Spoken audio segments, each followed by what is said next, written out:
Hello guys, this is Dikesh. दोस्तों, हम अपने लाइफ में कितना कुछ अचीव कर पाएंगे ये इस बात पे डिपेंड करता है कि हम क्या बोलते हैं, क्या सोचते हैं और हमारा माइंडसेट कैसा है।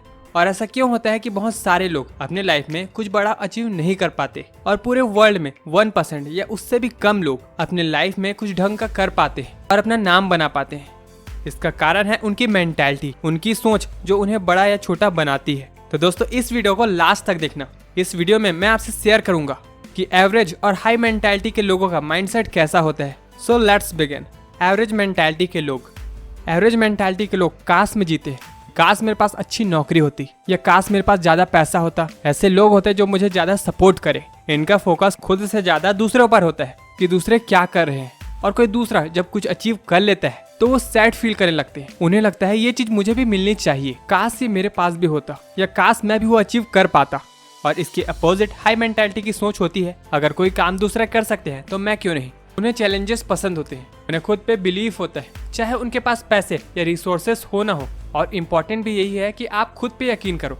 अगर आप खुद पे यकीन करते हो तो मुझे नहीं लगता कि आपको किसी और की जरूरत है। आपका ये बिलीफ ही आपको दूसरों से अलग बनाता है। तो जब भी आपके रिलेटिव या नेबर कुछ अचीव करते हैं तो आप उनसे जलने के बजाय इसे एक चैलेंज की तरह लो। खुद पे भरोसा करो और अपने आप को ये यकीन दिलाओ कि आप उससे भी बेटर कर सकते हो। If you believe in yourself, everything is possible. यही हाई मेंटालिटी की सबसे बड़ी पावर होती है। Second point, world wide research से ये पता चला है कि आजकल एवरेज मेंटालिटी के लोग ही टेलीविजन देखते हैं, और जो लोग अपने लाइफ में सक्सेसफुल हैं या होने वाले हैं वो कभी भी टीवी नहीं देखते। आप बिल गेट्स जैसे लोगों को कभी भी टीवी देखते हुए नहीं पाओगे। और जो टाइम आपको लॉकडाउन में मिला है उसे भी सिर्फ टीवी देखने में या टाइम को पास करने में मत निकालो। कुछ प्रोडक्टिव सीखो ताकि अपनी लाइफ को बेटर बना सको। आजकल टीवी में 90% चीजें तो फेक ही होती है, चाहे वो रियलिटी शो ही क्यों ना हो। सब स्क्रिप्टेड होता है ताकि वो ज्यादा से ज्यादा टीआरपी ले सके। आपको फालतू के ऐड दिखाकर आपका ब्रेन वॉश करते हैं। और अगर आप गौर करो तो एप्पल और लैम्बोर्गिनी जैसे हाई क्वालिटी प्रोडक्ट की आप कभी भी टीवी में ऐड नहीं देखोगे, क्योंकि उन कंपनीज को पता है जो लोग इन प्रोडक्ट्स को इजिली बाय कर सकते हैं वो कभी भी टीवी नहीं देख रहे होंगे। सो सेकंड पॉइंट, टीवी देखने से अच्छा किसी नई स्किल को टाइम देना है जो आपको और ज्यादा बेहतर बना सके। थर्ड पॉइंट सिमिलर है, स्लीपिंग। अगर आपकी स्लीपिंग क्वालिटी अच्छी है तो आप कम टाइम सोकर भी अपनी बॉडी में एनर्जी और रिलैक्स फील करोगे। लेकिन अगर आपकी स्लीपिंग क्वालिटी अच्छी नहीं है तो आप ज्यादा टाइम सोने के बावजूद थके हुए और लेजी फील करोगे। अगर आप कुछ सक्सेसफुल लोगों की लाइफस्टाइल चेक करोगे, जैसे थॉमस एडिसन और हेनरी फोर्ड, ये अपने स्लीपिंग क्वालिटी में बहुत ज्यादा ध्यान देते थे। दिन में कुछ टाइम छोटे छोटे स्लीपिंग नैप लेते थे। और इस टॉपिक को अच्छे से समझने के लिए आप CCAN की ये वीडियो जरूर देखना, जिसके लिंक मैंने डिस्क्रिप्शन में दे रखी है। पॉइंट नंबर 4, एवरेज मेंटालिटी के लोग अक्सर अपने सारे काम खुद करने पे यकीन रखते हैं, जो एक हिसाब से सही लगता है। बट अगर आप अपना सारा फोकस, अपना सारा अटेंशन डिवाइड कर दोगे तो आप किसी भी एक चीज पर अपना पूरा फोकस नहीं लगा पाओगे। इसलिए सभी चीजों में फोकस करने के बजाय अपना फोकस सिर्फ उस एक काम पे रखो जो न सिर्फ आपको इनकम देती है बल्कि आपको बेहतर भी बनाती है। एक टाइम पे एक काम करना और उस पर अपना 110% देना। और वो छोटे मोटे काम जो दूसरे भी कर सकते हैं वो दूसरों के लिए ही छोड़ दो। लेकिन इसका बिल्कुल मतलब नहीं है कि आप आलसी बन जाओ। इसका मतलब ये है कि अपने मेन काम पे ही फोकस करो। फॉर एग्जाम्पल, अगर थॉमस एडिसन अपने घर के छोटे मोटे काम वो खुद करते, सफाई करना, खाने बनाना, सब्जियां लाना और गार्डन में पानी देना, तो क्या वो कभी भी बल्ब का इवेंट कर पाते? तो दोस्तों, अपनी प्रायोरिटी सेट करो। जो चीज आपके लिए ज्यादा वैल्यूबल है उस चीज को पहले करो और अपने वन थिंग पे फोकस करो। पॉइंट नंबर 5, दोस्तों, क्या आपको आइडिया है 98% लोगों के दुनिया में कोई भी गोल नहीं होता। उन्हें बिल्कुल आइडिया नहीं होता कि वो क्या करेंगे। उन्हें नहीं पता होता कि स्टडी के बाद वो कौन सा काम करेंगे, कौन से फील्ड में जाएंगे, क्योंकि ज्यादातर लोग चूहे की रेस में दौड़ना पसंद करते हैं। इस पूरी दुनिया में सिर्फ 2% लोग हैं जो एक्चुअल में अपने गोल को डिफाइन करते हैं और उन्हें लिख कर रखते हैं। क्या आप भी उनमें से एक हो? कमेंट बॉक्स पे जरूर बताना। क्योंकि अगर आप इस वीडियो को अभी तक देख रहे हो तो इतना तो कंफर्म है कि आप अपने लाइफ में कुछ बड़ा करना चाहते हो, और इसके लिए आपको गोल सेटिंग और लाइफ प्लानिंग की जरूरत है। फॉर एग्जाम्पल, आपके पास एक एनवलप है जिसे आपको किसी एड्रेस में भेजना है, लेकिन अगर उसमें आप एड्रेस ही नहीं लिखोगे तो वो कहीं भी नहीं पहुंचेगा। अब ये सारी बातें तो हम जानते हैं, बट जब रियल लाइफ में ये सिचुएशन आती है तब नहीं पता हम क्यों कंफ्यूज हो जाते हैं। इसलिए ऐसे गोल्स बनाओ जो आपको एड्रेस करे सक्सेस तक पहुंचने के लिए। पॉइंट नंबर 6, आजकल ऑलमोस्ट सभी इंसान टेक्नोलॉजी से जुड़े हुए हैं और इसमें कोई बुराई भी नहीं। लेकिन प्रॉब्लम तब आती है जब टेक्नोलॉजी हमें कंट्रोल करने लगती है, क्योंकि आप खुद ही देख सकते हैं हम टेक्नोलॉजी से इतनी बुरी तरह से अटैच हो चुके हैं कि इससे अलग होना हमें ऑलमोस्ट इम्पॉसिबल लगता है। खाना खाते समय या पार्क में घूमते समय भी हम मोबाइल का यूज करते हैं, टेक्नोलॉजी का यूज करते हैं। वैसे तो टेक्नोलॉजी ने हमें बहुत कुछ दिया है, लेकिन इसने हमसे बहुत कुछ ले भी लिया है, जो है आपका अटेंशन स्पैम। हमारा अटेंशन स्पैम इतना कम हो चुका है कि हम किसी भी काम को करते समय पेशेंट नहीं रखते। अब इसी का एग्जांपल ले लो कि हम किसी भी YouTube वीडियो के थंबनेल को अगर वो 2 सेकंड के अंदर हमें अट्रैक्ट नहीं कर पाई तो हम उसे स्वाइप कर लेते हैं। स्टडी करते समय आपको बार बार ट्रिगर होता है कि मेरे फ्रेंड ने क्या मैसेज किया होगा, सोशल मीडिया में क्या चल रहा होगा। वैसे तो टेक्नोलॉजी के बहुत सारे नुकसान है तो बहुत सारे फायदे भी है, और मेरा इस पॉइंट का मतलब सिर्फ आपको ये समझाना है कि सिर्फ सोशल मीडिया में टाइम वेस्ट करने से अच्छा आप रीडिंग में, बुक रीडिंग में अपने टाइम इन्वेस्ट करो। क्योंकि जो वर्ल्ड के सबसे फेमस लोग हैं, वॉरेन बफेट, बिल गेट्स, वो भी इतने सक्सेसफुल पोजीशन में पहुंचने के बाद भी अपने नॉलेज को, अपने विजडम को लगातार बढ़ाते हैं। यही लर्निंग एटीट्यूड उनको आगे बढ़ाती है। और आइंस्टाइन ने भी यही कहा था, जितना ज्यादा मैं पढ़ता हूँ मुझे ये पता चलता है कि मैं कितना कम जानता हूँ उस टॉपिक पर। जब दुनिया का सबसे स्मार्ट इंसान आपको ये बोल रहे हैं तो हम जैसे को सीखना क्यों बंद करना चाहिए। टेक्नोलॉजी के थ्रू आप इतना कुछ सीख सकते हो अपने स्किल्स को बढ़ाने के लिए, अपने आप को एक बेहतर इंसान बनाने के लिए।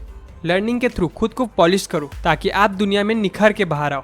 7th पॉइंट, एवरेज मेंटालिटी के लोग अक्सर शॉर्ट टर्म के पीछे भागते हैं, अपने शॉर्ट टर्म बेनिफिट देखते हैं, और अक्सर ये होता है कि शॉर्ट टर्म बेनिफिट के कारण हम अक्सर अपना लॉन्ग टर्म नुकसान कर लेते हैं। हाई मेंटालिटी के लोग अक्सर अपना कोई भी डिसीजन बहुत ही सोच समझ कर लेते हैं क्योंकि वो लॉन्ग टर्म पे फोकस करते हैं। फॉर एग्जाम्पल आप शेयर मार्केट में देख सकते हो, ज्यादातर लोगों को पता है कि लॉन्ग टाइम आपको ज्यादा बेनिफिट दे सकता है, उसके बाद भी लोग इंट्राडे में खेलना पसंद करते हैं क्योंकि लोगों को आज के आज ही अमीर बनना है। ऐसे में कभी बात बनती है, कभी नहीं। वो कोई भी डिसीजन हो, चाहे रिलेशनशिप हो, अगर आप सिर्फ शॉर्ट टाइम बेनिफिट देखोगे तो आप लॉन्ग टर्म में ज्यादा कुछ अचीव नहीं कर पाओगे। ये फैक्ट है। 8th पॉइंट, लेकिन इससे पहले एक क्वेश्चन का आंसर करो, चाहे वीडियो पॉज कर लो। क्या आपको पता है कि आप कल क्या करोगे? आपका एक वीक का क्या प्लान है? आपका एक मंथ का क्या प्लान है? अक्सर ये क्वालिटी होती है सक्सेसफुल लोगों में कि वो ना सिर्फ अपना कल प्लान करके चलते हैं बल्कि वो अपना 1 महीना और 6 महीने प्लान करके चलते हैं। पहले से प्लान बनाना बहुत ही ज्यादा बेनिफिशियल है। सबसे अच्छा आप एक डायरी बना लो, और जब भी आपको कोई काम हो या कोई काम याद आता है तो उसे तुरंत लिख लो। हो सके तो टाइम डाल दो कि आपको कितने टाइम उसे कंप्लीट करना है। ये छोटी सी टेक्निक आपको बहुत सारा टाइम बचाएगी, साथ साथ आपको प्रोक्रास्टिनेशन जैसी प्रॉब्लम से भी दूर रखेगी।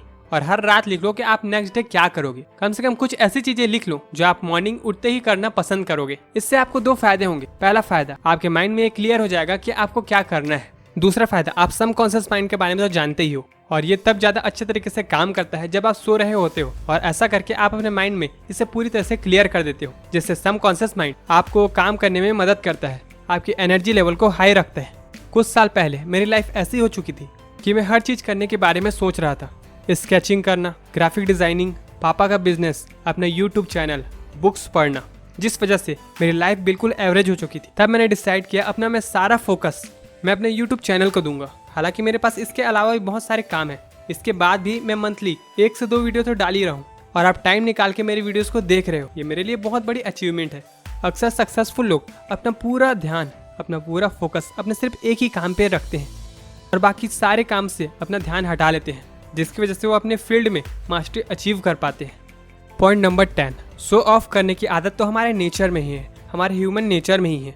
लेकिन प्रॉब्लम तब आती है कि जब लोग ये दिखाने की कोशिश करते हैं कि हमारी लाइफ तुमसे बेटर है। महंगे फोन, महंगी गाड़ियाँ, एक्सपेंसिव कपड़े, ताकि सोसाइटी में उनका स्टेटस हाई रहे। बट एक्चुअल में अगर आप इस माइंडसेट से आगे बढ़ भी जाओ तब भी आपको कभी भी सेल्फ सेटिस्फेक्शन नहीं मिलेगी। आप हमेशा उन लोगों को देखकर जो आपसे आगे हैं जलते रहोगे। इसके अपोजिट हाई मेंटालिटी के लोग, ऐसा नहीं है कि वो शो ऑफ नहीं करते, बट उन्हें शो ऑफ करने की जरूरत भी नहीं। उनकी लाइफस्टाइल ही वही है। वो महंगे कपड़े, महंगी गाड़ियां और महंगे मोबाइल अफोर्ड कर सकते हैं। इसलिए शो ऑफ पे नहीं, हार्ड वर्क पे बिलीव करो। आप कितने भी टैलेंटेड क्यों ना हो, अगर आप हार्ड वर्क नहीं करते तो आप उस इंसान से भी हार जाओगे जो टैलेंटेड नहीं है लेकिन हार्ड वर्क करता है। सक्सेस ओवरनाइट नहीं मिलती, उसे अचीव करने के लिए आपको मेहनत करनी पड़ती है। सभी के साथ ऐसा ही हुआ है। जितने भी सक्सेसफुल लोग हैं उन्होंने ऐसे ही सक्सेस अचीव की है। इसका कोई भी शॉर्टकट नहीं है।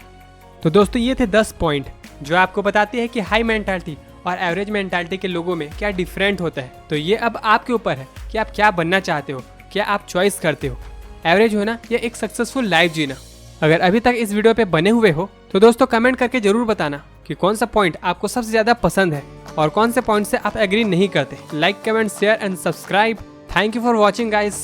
मिलते हैं ऐसी इंटरेस्टिंग वीडियो पे, तब तक के लिए भारत माता की जय, Vande Mataram, B smart, be aware.